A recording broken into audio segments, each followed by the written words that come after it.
expresso aí, prof? Não entendi? Tem uma máquina de café expresso aí, ou será que é o meu... Não, é só o barulho mesmo. Ah, É só o barulho do computador. Mas eu já tomei meu cafezinho já. então tá bom. Pessoal, então, bom dia, sejam todos bem-vindos à sexta semana de Microbiologia e Imunologia.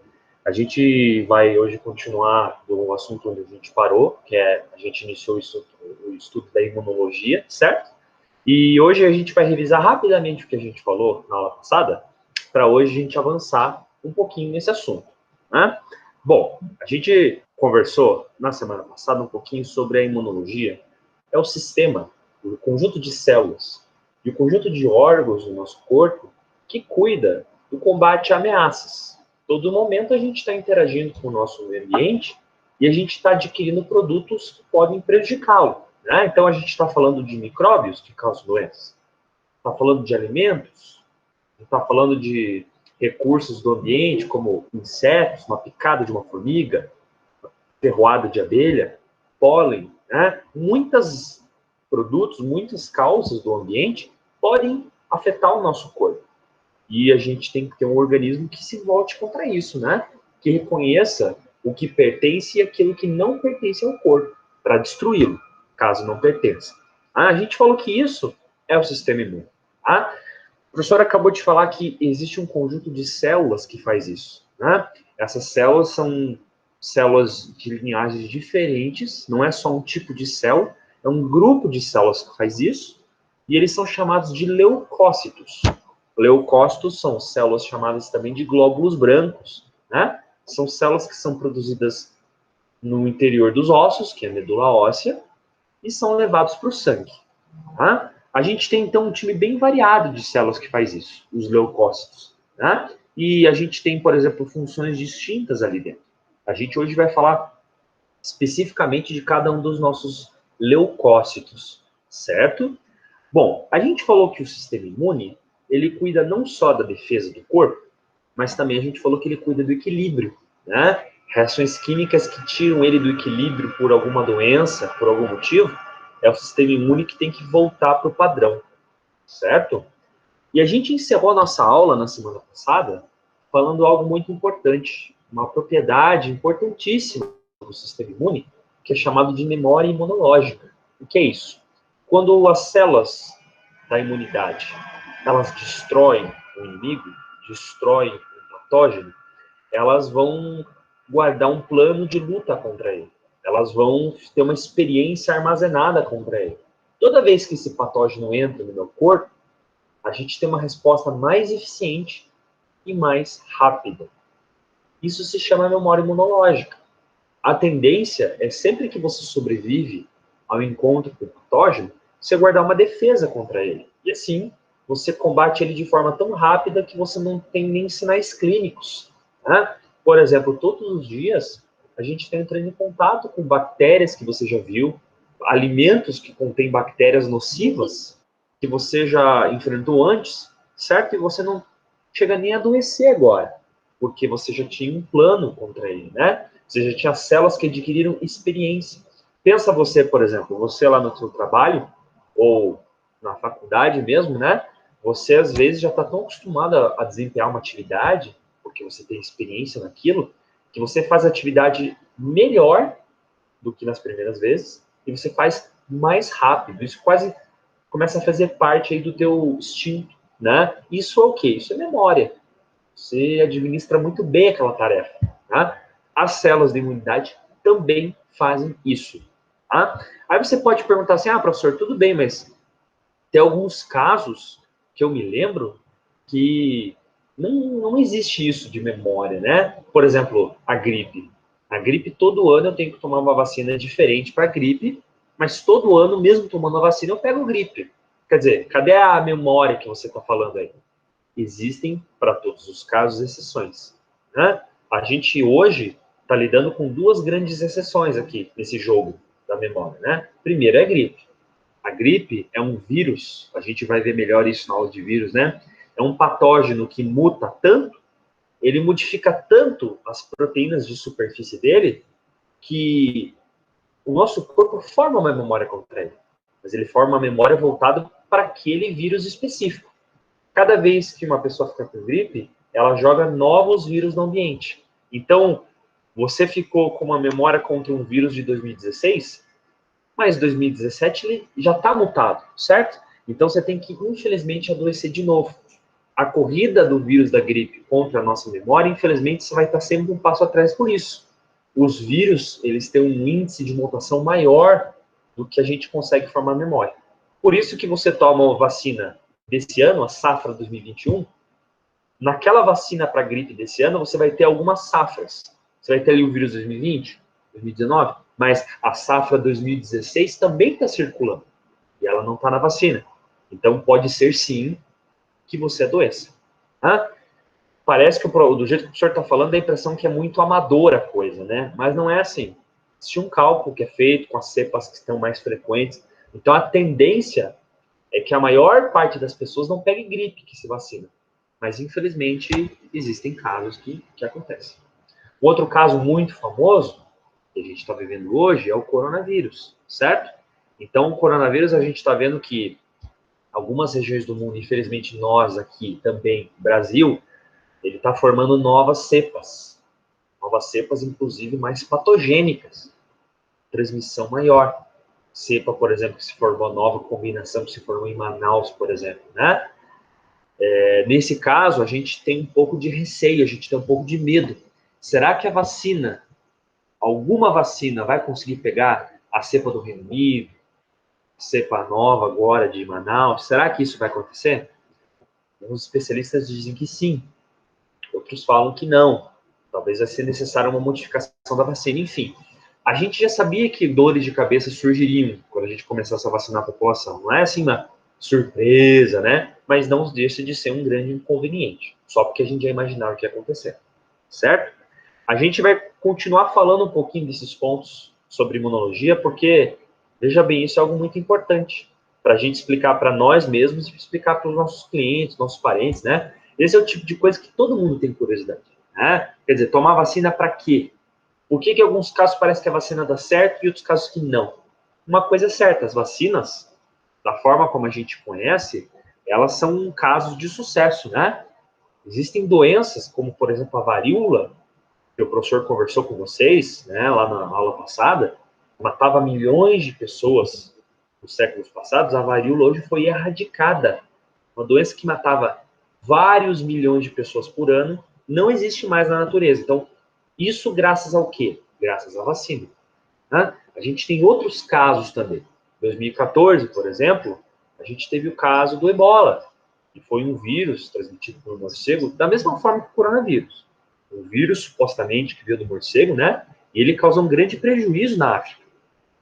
O coronavírus é brincadeira de criança, perto do que o Ebola poderia se tornar se o Ebola virasse uma pandemia. É brincadeira de criança que a gente está vivendo, né? Mas, felizmente, o desenvolvimento de uma vacina mais rápido que o coronavírus impediu isso, né? Então, você percebe como as vacinas, elas têm um papel muito importante mesmo na nossa vida. Tá? A ebola é um vírus que ele dava paralisia dos membros, ele dava na hemorragia profusa, então a pessoa começava a sangrar pelas extremidades e não tinha como você impedir isso. Um número muito grande de africanos morreu, né, para a doença em 2014, então foi algo sério. Tá? Bom, em vista disso, a gente agora, o professor fez só uma espécie de resumo, né? A gente agora começa o ponto da onde a gente parou, a aula de semana passada, né? Eu lembro a vocês que caso alguém tenha alguma dúvida, pode perguntar para o professor, pode digitar a dúvida, né? Vamos fazer isso aqui um ponto aqui de aprendizado mesmo, né? Não fica nada confuso, tá? Bom, a gente hoje começa a nossa aula falando sobre respostas imunes. O que é isso, resposta imune? A gente tem que começar a estudar como o sistema imune funciona desde o ponto zero.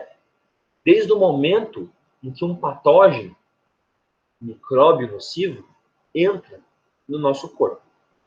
Quando a gente tem um patógeno entrando, como você respira, você come alimento contaminado, existe uma sequência de eventos que se iniciam, né? Sempre essa sequência de eventos se dá na mesma lógica.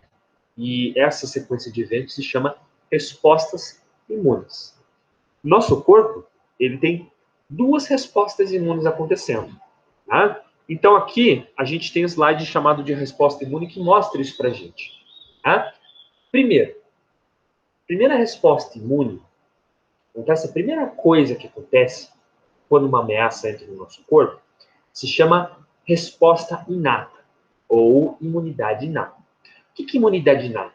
Como o próprio slide está mostrando, é a primeira linha de defesa contra qualquer ameaça que entra no seu corpo. A resposta inata, então, é a trincheira entre o saudável e entre o doente. Tá?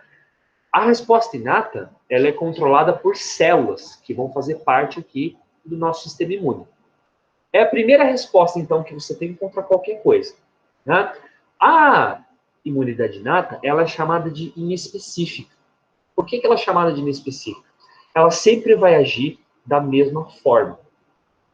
As células que fazem parte da resposta inata, elas sempre vão desempenhar o mesmo comportamento, independente de qualquer tipo de patógeno. Né? A gente pode falar também que a resposta inata é uma resposta muito eficiente. Muitas vezes, quando você come, você respira, inala uma ameaça, a resposta inata dá conta do recado, né? Mesmo sendo inespecífica. Por outro lado, algumas vezes, você tem patógenos que são mais sofisticados. Patógenos que conseguem sobreviver à resposta inata. Quando você tem um vírus, uma bactéria, um fungo, que consegue sobreviver à resposta inata, aí você vai ter uma segunda resposta, né, que é chamada de imunidade adaptativa. A imunidade adaptativa, diferente da resposta inata, era uma resposta especializada, específica. O que a gente quer dizer com isso? Ela é uma resposta que as células que fazem ela conseguem atingir de forma bem combinada, bem coordenada. Né? A resposta adaptativa é uma resposta de maior qualidade. É isso que o professor quer falar. Né? A imunidade adaptativa, ela é a última carta na manga que você tem para derrotar um patógeno. Se a imunidade inata falhou, ela é a sua última grande esperança. Depois disso, você morreu. Né? Então, essa que são ali a sequência de eventos que acontecem. Sempre que entra um patógeno no corpo, você tem estruturas, você tem células que são responsáveis pela resposta inata. A resposta inata é uma resposta boa, mas ela é padrão. Ela sempre vai fazer do mesmo jeito. Se por acaso ela vence o patógeno, perfeito. O corpo volta à normalidade. Se ela perde, aí você tem células que vão começar um tipo mais agressivo de resposta. Resposta adaptativa. O adaptativo é algo mais específico. Né? Se isso falha, aí de fato você morre. Né? A nossa grande notícia é que na maior parte das vezes esses dois tipos de resposta trabalham em conjunto e eles conseguem dar conta do recado. Né? Tudo bem, professor. Quem exatamente cuida de cada uma dessas respostas? Bom, aqui a gente tem novamente esse slide mostrando para a gente que as células responsáveis pela imunidade são os leucócitos. Novamente a gente está vendendo essa ideia para vocês. Alguns dos leucócitos fazem parte da resposta inata, outros fazem parte da resposta adaptativa. Né? Aqui nessa figura, o que vocês estão vendo aqui? Vocês estão vendo uma gota de sangue no microscópio. Isso aqui é um esfregaço sanguíneo. A gente pega uma gota de sangue e a gente coloca na lâmina e leva para o microscópio, depois de colocar uma gotinha de corante. Né? O que a gente pode ver aqui, professor? Vocês estão vendo que a gente tem um número grande de células, que são essas células vermelhinhas pequenas, estão espalhadas ainda, estão uma cor meio marrom. Né? Essas células menores, de cor marrom avermelhada, elas são os glóbulos vermelhos. Elas são as células que fazem parte abundantemente do nosso corpo. Né? Vocês podem ver que o sangue é vermelho por ter glóbulos vermelhos. Existe um pigmento, uma proteína que é hemoglobina, né, que deixa o sangue dessa cor. Mas vocês podem ver também nessa figura que além dos glóbulos vermelhos, a gente tem uma grande quantidade de células maiores, de tonalidades diferentes de roxo. Vocês estão vendo? Formatos diferentes também. Né? Essas células maiores que os glóbulos vermelhos são os leucócitos. Né? Aqui, nesse esfregaço, eles estão presentes em maior quantidade. Esse sangue aqui é de alguém que está tendo alguma resposta. A gente normalmente não encontra uma quantidade tão grande de leucócitos assim numa gota de sangue. Essa pessoa aqui deve estar atuando contra alguma infecção nesse momento, né? Aí que veio o aumento dos leucócitos, certo? Bom, os leucócitos, como o professor já falou, são as células do sistema imune, né? Cada uma delas vai ter um papel específico no nosso corpo, tá? Mas a gente está falando aí de células de defesa e o professor mostrou para a gente na aula passada que o leucócito, na verdade, é um time, não é um tipo de célula, é um time, um grupo de células, né? Cada célula tem uma aparência, cada célula tem uma função, né? A gente pode dividir os leucócitos em dois grandes grupos.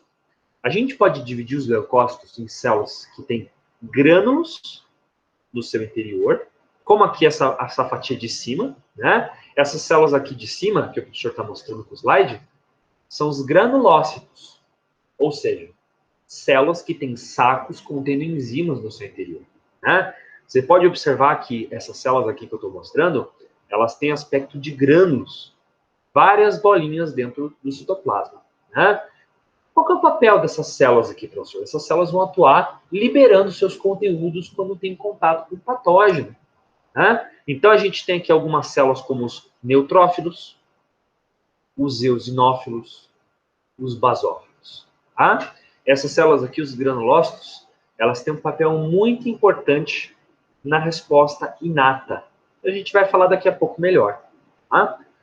Fora essas células, que têm grânulos no citoplasma, nós temos células aqui embaixo, nessa fatia de baixo, que representam o grupo chamado de agranulócito. Essas células aqui, elas não têm grânulos, são células lisas. Tá? Essas células aqui também são muito importantes para a gente, porque essas células que vão ser responsáveis pela fagocitose, essas células que vão ser responsáveis pela defesa especializada, pela resposta adaptativa do nosso corpo. Tá? É importante, primeiro, a gente lembrar daquilo que o professor falou. Os leucócitos são um grupo variado de células. Né? Não tem um tipo de leucócito e também não tem só um tipo de função. Elas também não têm uma célula que é mais importante do que a outra. Todas elas vão trabalhar ali em conjunto, de forma coletiva. Tá? Bom, o professor gostaria de dedicar agora um tempo da nossa aula falando um pouco de cada uma dessas células. É importante a gente reconhecer um pouquinho o papel delas. Eu imagino que lá em patologia a professora Giane deva ter comentado um pouco sobre um tipo de célula, sobre outro tipo.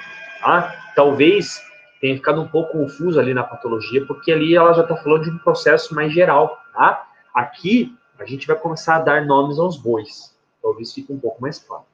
Tá?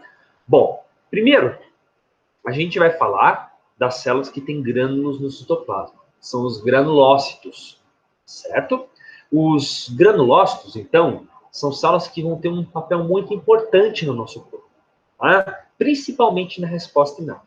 O professor vai falar da mais importante para menos importante. Tá? Primeiro, eu vou falar aqui de um granulócito que é chamado de neutrófilo. Por que ele tem esse nome neutrófilo, professor? Porque ele vai reagir com o corante de forma neutra. Quimicamente, ele não é ácido nem básico. Então, ele vai ficar com a coloração original do corante. Ele vai ficar com a cor lilás, roxo claro. Né? O neutrófilo ele tem essa aparência aqui, pessoal.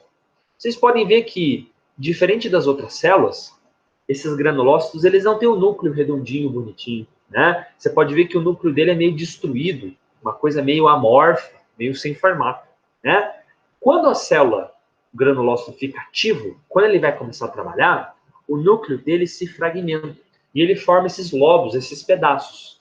Né? Por esse motivo, por ter um núcleo quebrado, formado em pedaços, a gente fala que essas células são chamadas de polimorfonucleares. O que significa polimorfonuclear? Significa uma célula que tem um núcleo de muitos formatos. Essa célula, ela tinha um núcleo mais regular, mas quando ela fica ativa, quando ela é recrutada, o neutrófilo ele acaba destruindo o seu núcleo para conseguir cumprir a sua função. Né? Bom, qual que é a função do neutrófilo, professor? O neutrófilo ele é uma célula que faz fagocitose. O que é isso? Ele vai, sempre que encontra um patógeno, emitir sua membrana plasmática, quer dizer, enviar sua membrana plasmática para engolir essa partícula.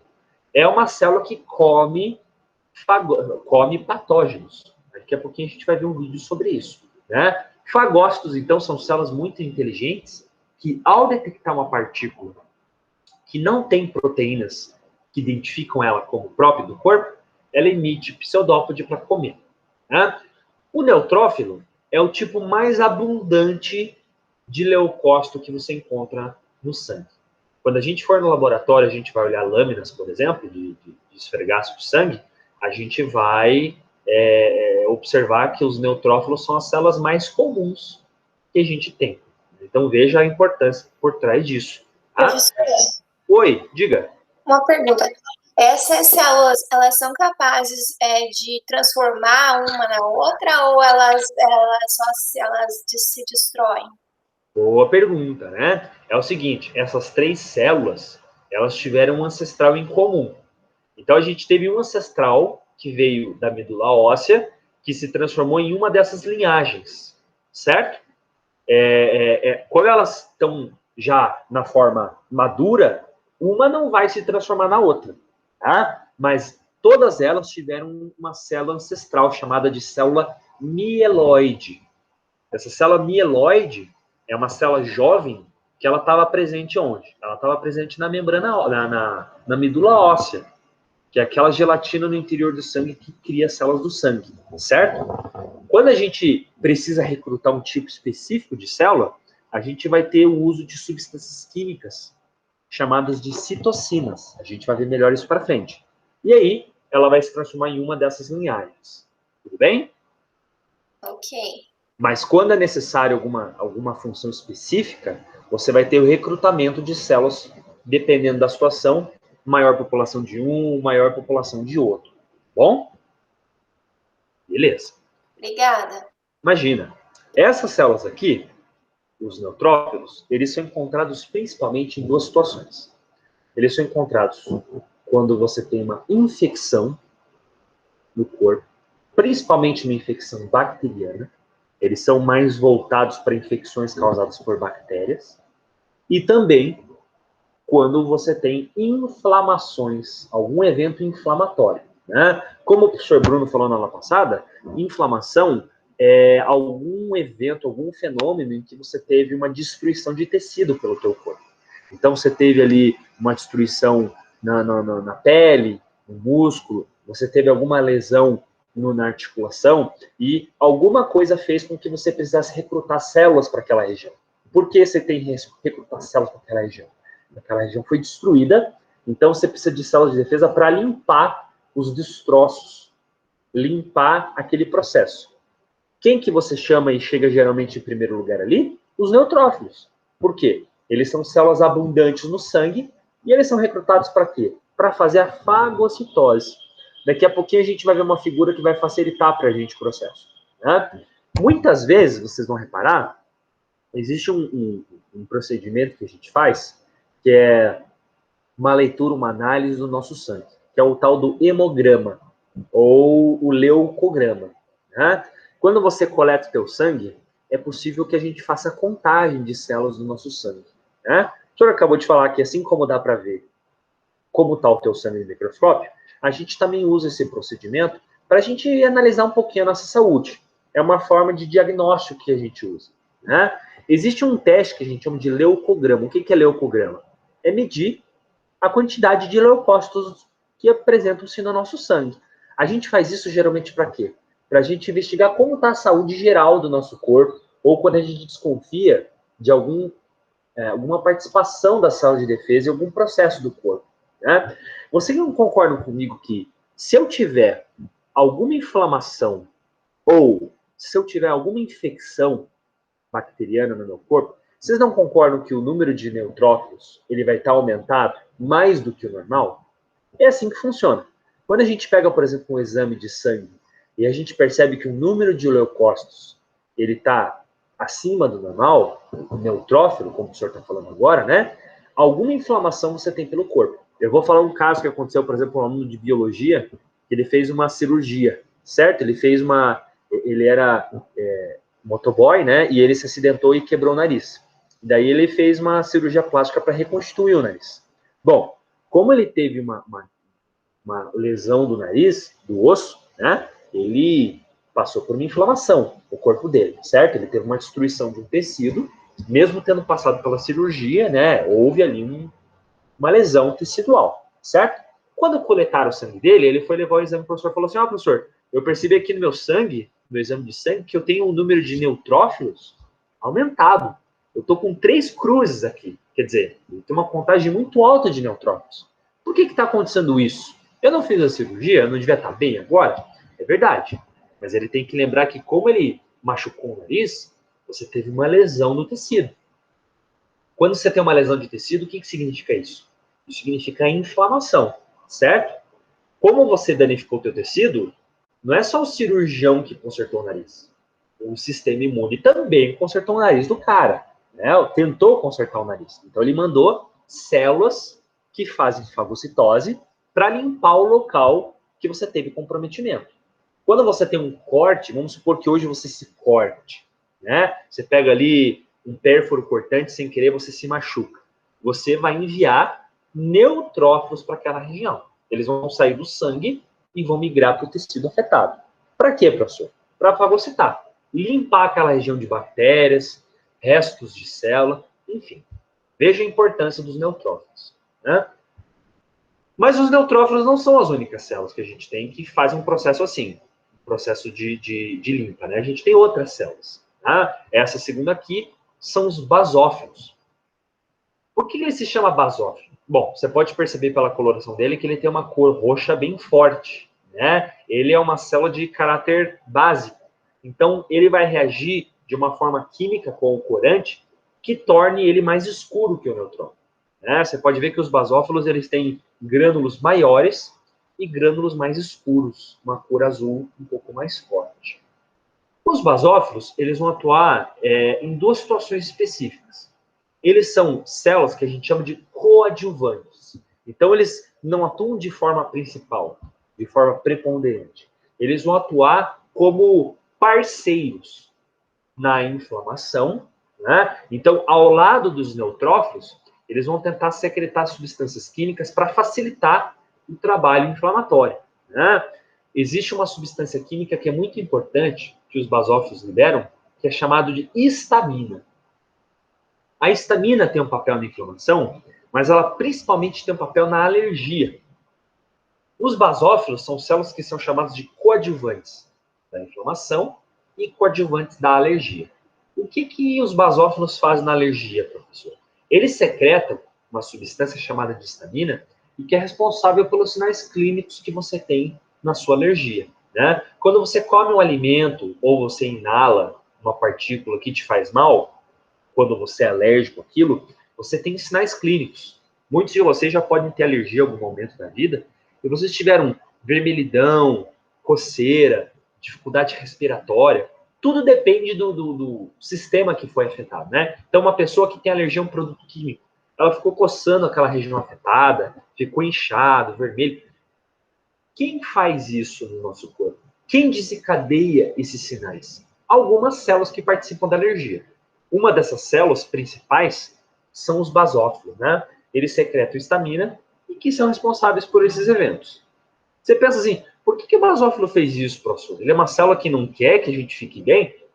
Na cabeça, ele não tem cabeça, né? Mas na cabeça ali do basófilo, ele fez isso porque ele está protegendo você contra uma substância que ele, por algum motivo, julga te fazer mal. Né? A alergia é uma resposta exagerada a um evento que não deveria causar prejuízo a você.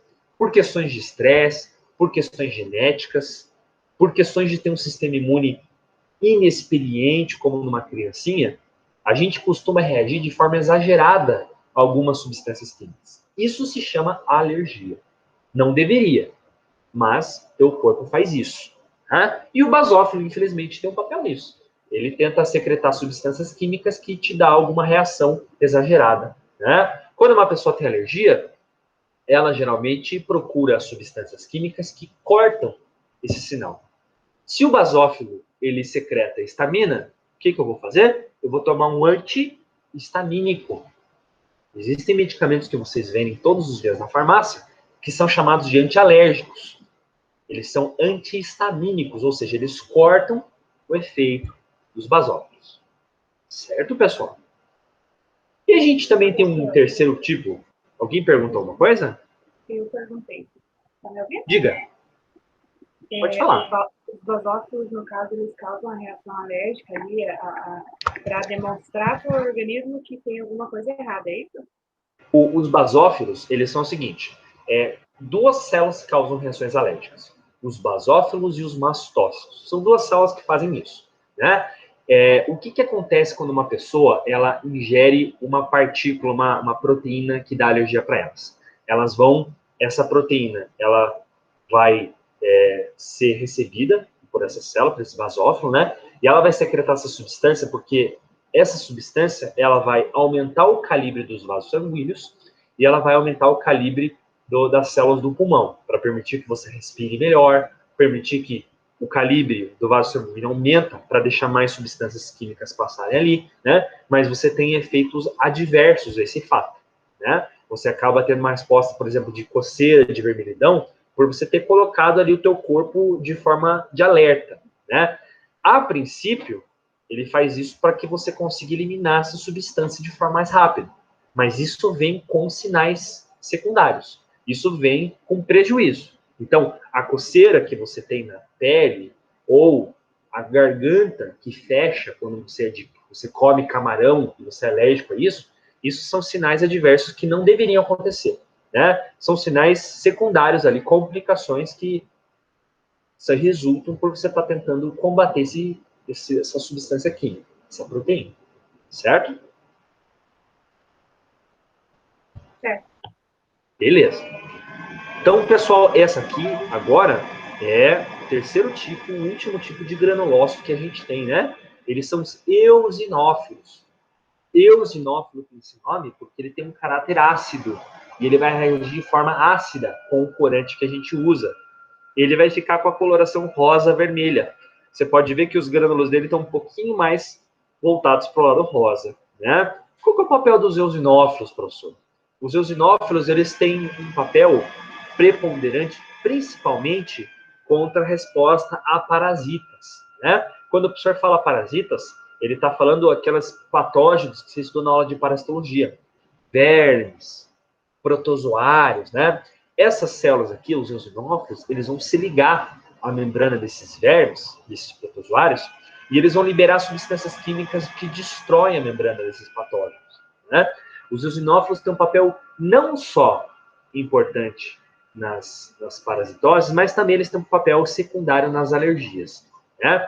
Os eosinófilos, quando você tem, por exemplo, uma verminose intestinal, eles costumam aumentar a sua concentração, né? Se a gente vai, por exemplo, você tem uma pessoa que é uma pessoa que vive numa região socioeconômica baixa, tá? E é uma pessoa que tem sinais de desidratação, fraqueza, magreza, né? A pessoa está fraca, está anêmica, quer dizer, ela está com pouca quantidade de sangue. Se você tira o sangue dessa pessoa para investigar a saúde dela, é possível que você encontre um aumento de eosinófilos ali, certo? Uma quantidade maior do que deveria ter. Aí você pensa assim, se a pessoa ela está com fraqueza, emagrecimento, a pessoa está desnutrida, será que, já que ela está com aumento de eosinófilos, será que essa pessoa que não está com uma verminose? Provavelmente, né? Qual seria o próximo passo? Aquilo que você estudaram na aula de parasito. Você pegar a fezes dessa pessoa e olhar no microscópio. Procurar formas larvais ou adultas de uma doença parasitária, né? Perceba como os sinais clínicos da pessoa é que indicam o que a gente pode ter. Os eosinófilos, o aumento, a diminuição das populações, eles podem dar uma dica para a gente. É basicamente isso. Tá? Bom, essas células que o professor falou, elas atuam em conjunto, certo? Essas células, até o momento que a gente estava estudando, são os granulócitos. Porém, existem outras células que a gente estava conversando, que são os agranulócitos. São aquelas células que não têm grânulos, são chamadas de células lisas. Essas também têm um papel muito importante no nosso corpo. A gente pode observar aqui, no retângulo de cima, né? Nós temos as células chamadas de monócitos, tá? Os monócitos agora têm um momento muito importante para a gente entender. Os monócitos são as maiores leucócitos que a gente tem. É esse formato aqui de célula que a gente tem, ó, grandona, né? Ela tem um núcleo que ocupa a maior parte do citoplasma dela. Pode ver que não é um núcleo também muito regular. Tá? O monócito é uma célula que vive no sangue. O monócito não é uma célula ativa. Ele não tem uma função própria por si só. Dependendo do estímulo que você tem, o monócito vai se transformar em dois tipos de célula. Dois tipos de célula que você já conhece, você já ouviu falar. O monócito, quando você tem um patógeno espalhado pelo teu tecido, ele vai receber estímulo para se transformar num macrófago, e daí ele vai migrar para aquela região para fagocitar o patógeno, certo? Todo mundo aqui já ouviu falar, por exemplo, de macrófago, certo? Macrófago é uma das células de defesa mais abundantes que você tem pelo teu corpo, né? O monócito, como o professor falou, ele vive no sangue, ele não tem um papel definido. Mas, dependendo da necessidade, ele vai se diferenciar. Ele vai se transformar numa célula que come patógenos, que é o tal do macrófago. É o que você pode observar no desenho. Ó. Eu tenho um monócito, aí vem uma flechinha, e ele se transformou no quê? No macrófago. Né? O macrófago não é uma célula que atua no sangue. É uma célula que a gente tem atuação nos tecidos. Tá? Então, se você tem, por exemplo, um patógeno, uma bactéria que está no intestino, uma bactéria que está no fígado, nos pulmões, qual bactéria que vai ter que ir para lá fagocitar, comer aquele bicho? É o macrófago, né? Professor, você não falou que o neutrófilo também faz isso? Você não falou que o neutrófilo fagocita também? É verdade. O neutrófilo é uma célula bastante abundante, né? Mas o neutrófilo, ele é uma célula de vida curta. É uma célula que, normalmente, ele não consegue ficar muito tempo viável, né? O macrófago é uma célula que tem uma vida útil maior. Então, no final das contas, é o macrófago que vai conseguir fagocitar mais bactérias ou mais patógenos, né? O neutrófilo, por ser uma célula muito abundante no sangue, geralmente ele é a primeira célula que chega no local do crime. Né? O neutrófilo é um pouco mais pesado, né? Ele demora mais tempo para retirar ali o corpo. Tá? Se a gente fizesse uma comparação tosca, por exemplo, vamos comparar ali uma cena do crime. Né? Geralmente, quando a gente vê aqueles jornais policiais, tem, por exemplo, um corpo na rua, né? Então, uma pessoa foi morta, alguma coisa assim. Qual que é a primeira pessoa que chega no local do crime? Primeiro os curiosos, né? Então vem a vizinhança, fica de pé olhando, aí tem todo aquele povo curioso, né? Depois chega quem? Depois chega a equipe de reportagem do jornal policial, né? Fica lá aquele corpo estirado, a pessoa lá, tal, aquela coisa louca, né? Depois chega quem? Depois chega a polícia. Várias horas depois chega o IML, certo? Depois que todo mundo já viu o corpo, finalmente chega o IML. Nessa sequência tosca que a gente falou, o que a gente pode comparar aqui? Quem que são o povo curioso? O povo curioso são os neutrófilos. São as células que mais rápido chegam no local. Aí depois chegam quem? Chegam aquelas células que representam o jornal policial. Então, os eosinófilos, os basófilos. Né? O IML é o tal do macrófago. É a última célula que vai chegar. Mas, em compensação, a célula que vai fazer a coisa mais importante. Vai retirar o corpo dali. Né? Os macrófagos são células que chegam no final, mas, em compensação, tem uma capacidade de fagocitose muito grande. E elas que geralmente vão limpar aquela região. Né? Vocês já devem reparar isso, por exemplo, quando vocês têm um hematoma no corpo de vocês. Né? Por exemplo, você dá uma pancada no teu corpo, você bate, você se fere, e você fica com aquela mancha mais escura de sangue. O que é aquilo? Aquilo é um hematoma, certo? Você fala assim, nossa, eu bati aqui a minha mão, né? Sem querer eu bati a minha mão no armário e eu fiquei com a mão toda preta, né? Quer dizer, você tem aquela mancha de sangue que ficou parada ali, certo? Você já reparou que com o passar do tempo, essa lesão, esse hematoma, ele vai ficando cada vez mais claro? Então, de uma cor escura, ele passa para uma cor verde. E depois fica com uma cor mais clara e daí sobe. O que é isso? Isso são as células de defesa que estão fagocitando aquelas células de sangue que ficaram paradas ali. Né? À medida que a ferida, a mancha, vai ficando mais clara, vai ficando com uma cor diferente, o que é isso? Isso são os macrófagos que estão fagocitando esse resto de sangue que ficou parado ali. Né? Esse é um trabalho de formiguinha, um trabalho que leva tempo, leva alguns dias, mas no final das contas, aquela mancha de sangue que estava parada ali, sobe. Isso é o macrófago que terminou a fagocitose. Certo? Os macrófagos... Oi, diga. Essas células aí sanguíneas a gente só acha na hematologia ou também na micro, coisas assim ou não? Justamente. Essas células a gente estuda na hematologia. Por que a gente estuda na hematologia essas células? Porque elas são células presentes no sangue, certo?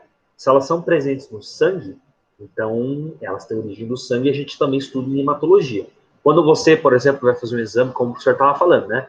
Você está fazendo um exame para descobrir ali o que está acontecendo com você, você pode contar as populações de células do sangue, o tal do hemograma, né? Se você tem uma população que está maior ou outra população que está maior, você já tem uma boa ideia do que está acontecendo com você.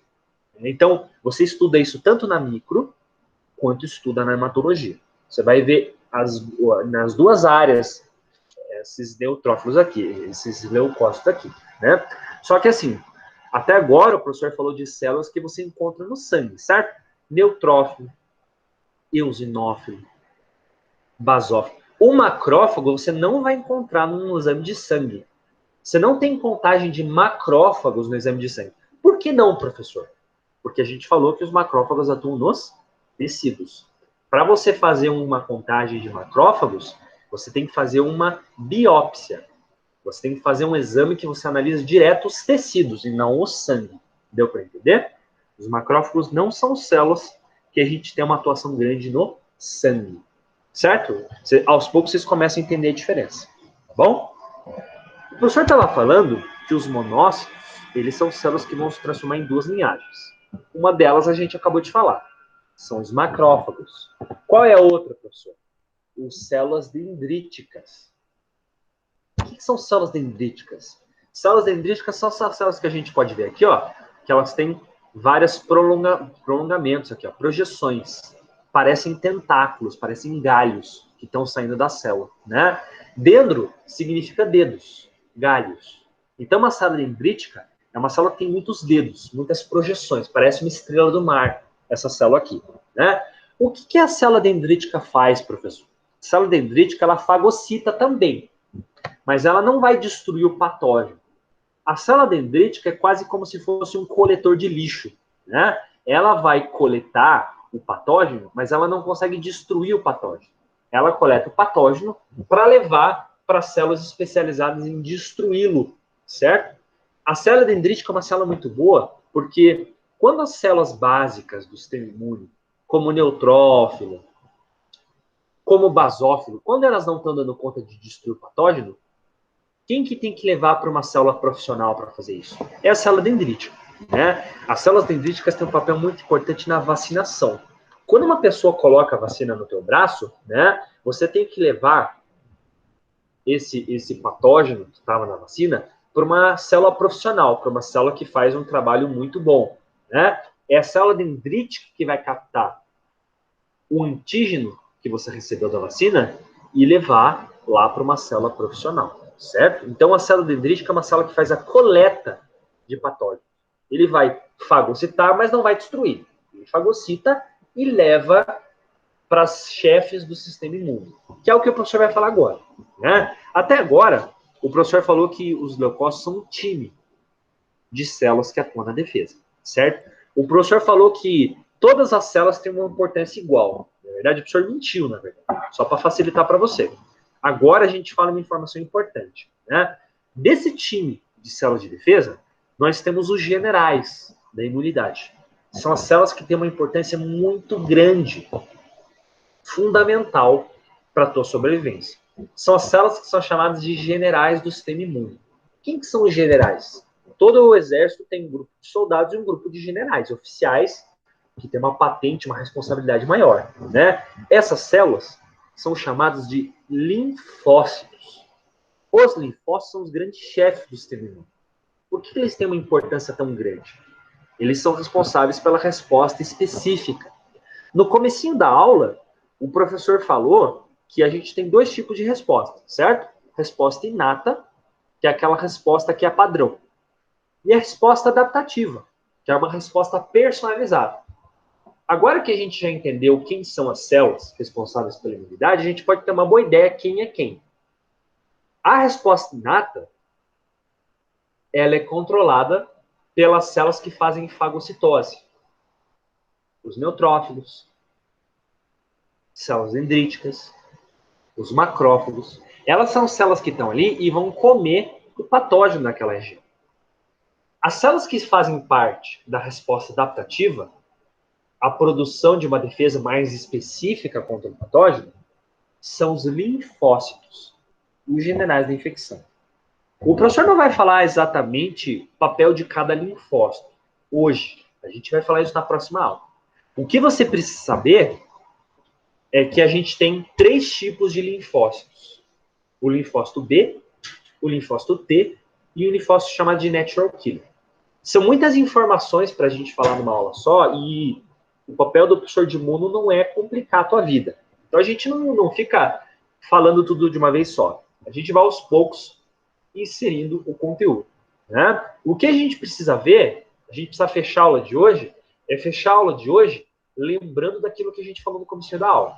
A gente agora já tem nomes aos bois, já deu nomes aos bois, e agora a gente precisa entender um pouquinho como cada célula participa da defesa. Né? Aqui a gente tem, por exemplo, um slide que mostra imunidade inata. Né? A imunidade inata, o professor falou que é a primeira linha de defesa no teu corpo. É a primeira resposta que você tem contra um patógeno. Né? A primeira pergunta que você deveria ter se feito é o seguinte: quem é a resposta inata?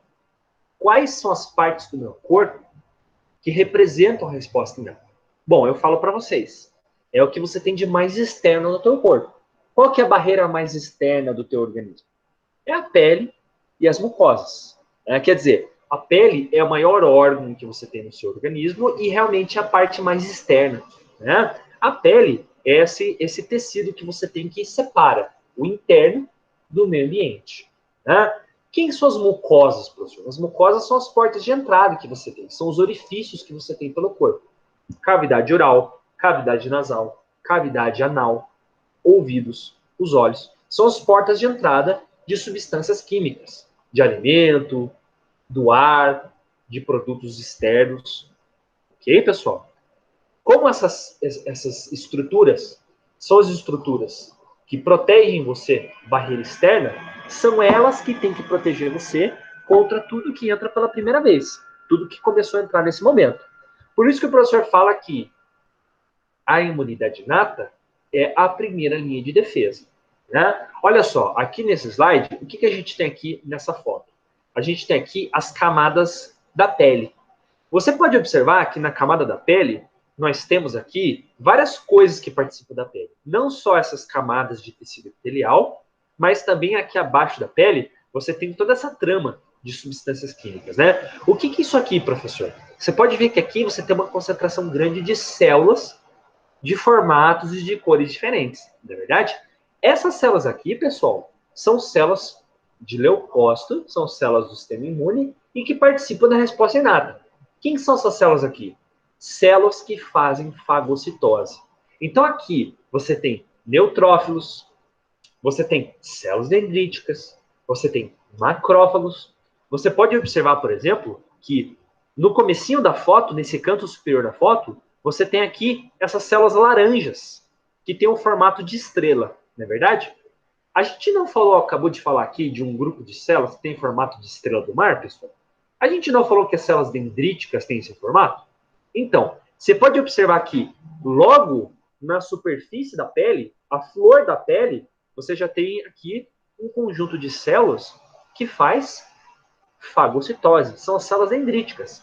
Caiu alguma coisa ali, você já tem células que são responsáveis por quê? Por fagocitar componentes externos. Né? Se você observa aqui esse slide, olha esse slide que interessante. Né? Você aprendeu lá na professora Giane, provavelmente, já nesse momento, de um evento importante chamado inflamação. Inflamação é o que a professora acabou de falar, né? É a destruição do tecido. Tá? Você tem aqui, por exemplo, um graveto, um pedacinho de madeira que furou a tua pele, né? E esse graveto, ele causa estrago não só porque ele furou a pele, porque ele também é um graveto que está contaminado.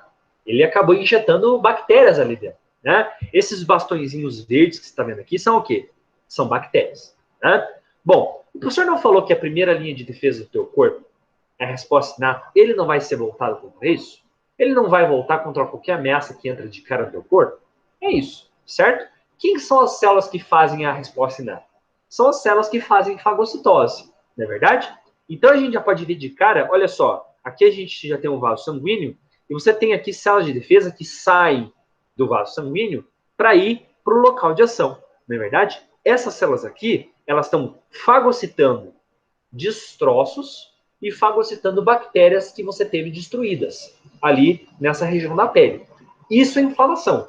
É você ter a participação de células de defesa, né, que vão comer e vão limpar essa região aqui. Quem são as células que fazem fagocitose, professor? Você já falou para mim, não é verdade? Quem são essas células aqui que vocês estão vendo comendo bactérias, pessoal? São os neutrófilos. A gente não falou que os neutrófilos são as primeiras células que chegam da região? Basicamente isso que elas estão fazendo, né? Elas estão sendo responsáveis pela limpeza desse local. Você não tem só neutrófilos ali. Você tem neutrófilos, você tem basófilos que vão secretar substâncias químicas para aumentar o calibre do vaso sanguíneo, para recrutar mais células de defesa para aquela região.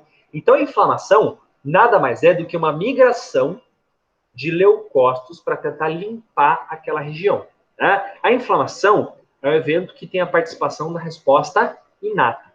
Primeira linha de defesa do corpo, certo? Não sei se alguém tinha uma pergunta, pessoal. Beleza.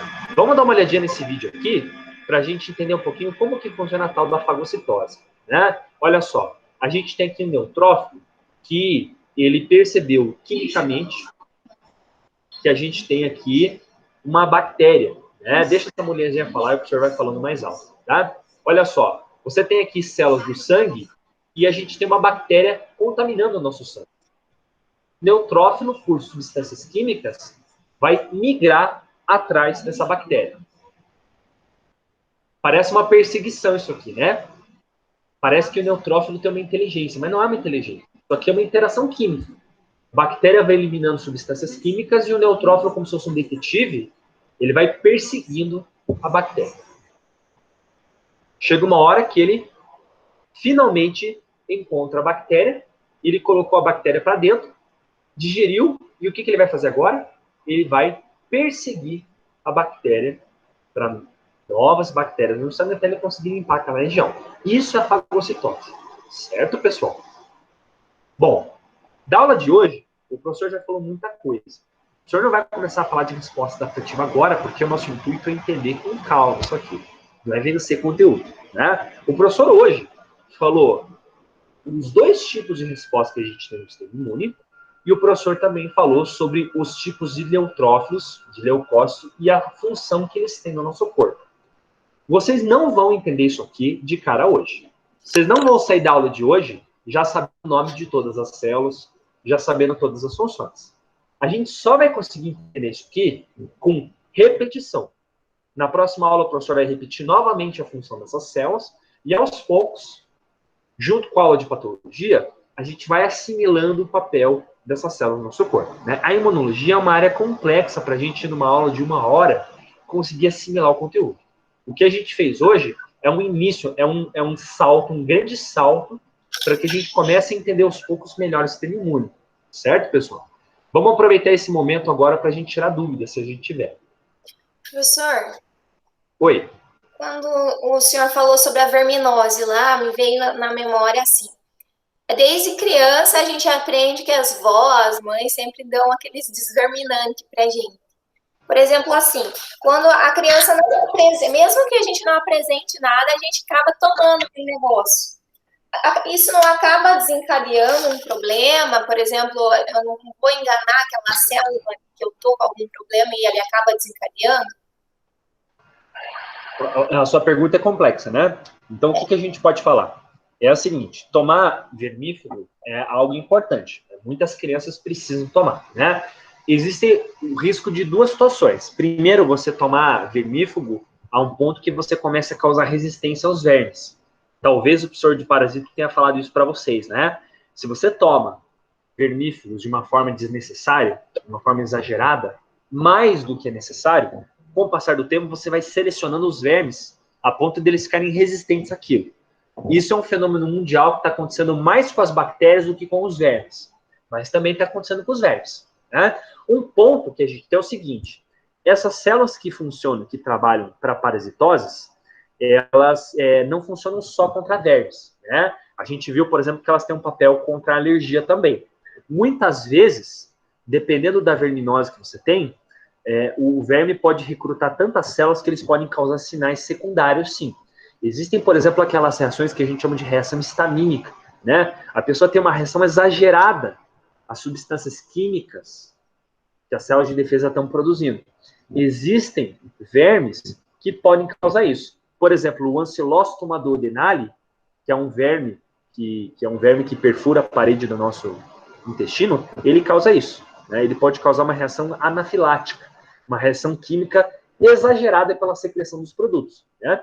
A gente tem que lembrar que o sistema imune, assim como a inflamação, é uma faca de dois gumes.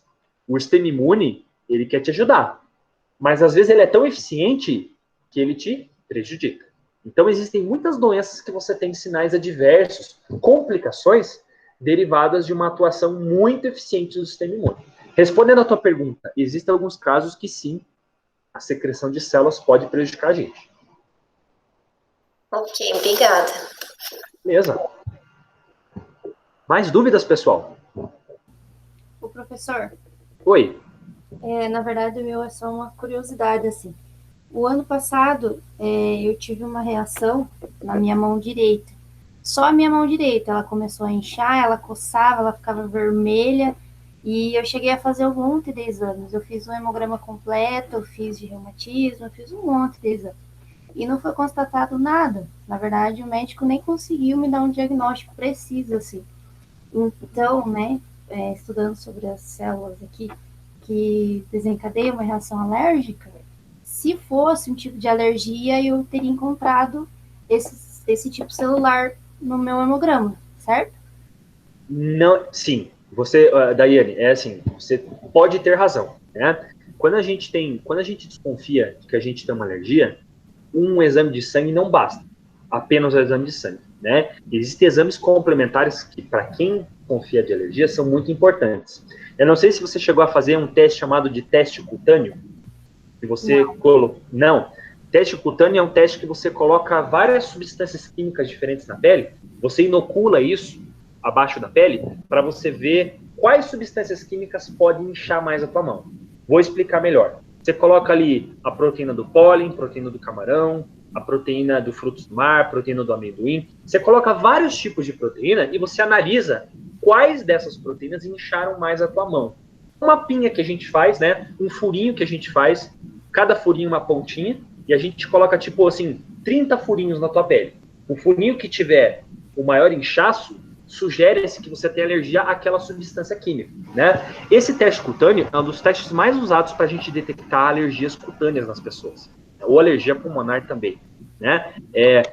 Isso que você teve não você ter, por exemplo, uma manifestação inchaço e passar despercebido pelo hemograma, não é tão comum assim. Geralmente, quando você tem um problema desse tipo que você falou, inchaço, né?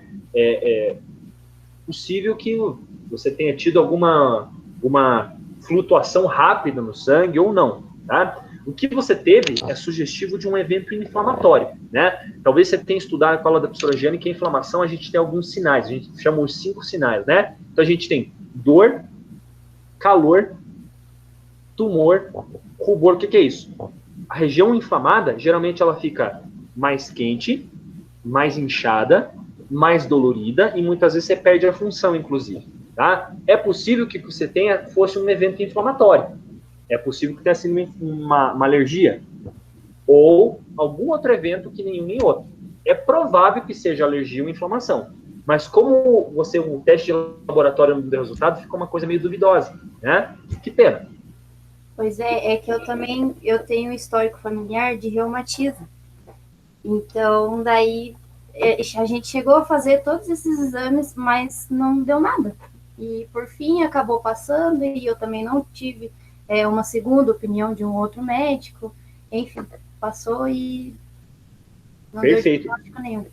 É importante você ter falado isso. Para quem não sabe, pessoal, o que é reumatismo, né? Reumatismo é um evento chamado imunomediado. O que é isso? Reumatismo é quando as células do sistema imune, elas de alguma forma acabam prejudicando uma parte do nosso corpo, como, por exemplo, articulações ou tecido muscular. Reumatismo é um evento imunomediado quando você tem um exagero do sistema imune.